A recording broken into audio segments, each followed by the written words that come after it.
Bize hazır şu içinde ona pol mal boyan için aytimiz ta'mirlab olish uchun hisoblarida pulni beriladi. Oqsoqollardan jamoatchilik komissiya qilish kerak edi. Rais qo'l qo'ysin, jamoatchilik a'zolari qo'ysin, deputatlardan vakil bo'lsin, MCHdan bo'lsin. Kim pulini chiqarib, kraska shuncha ketadi, ohak shuncha ketadi, shepir shuncha ketadi, polga taxta shuncha. O'shani hisoblab kartochkasi pul tashish kerak edi. Oldi.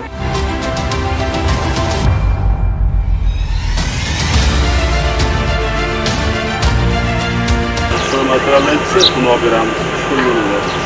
Eng asosiy uy egasini rozi qilib, mana ko'chalarni chiroyli asfalt qilib, chiroyli otlarni, fayz qilamiz.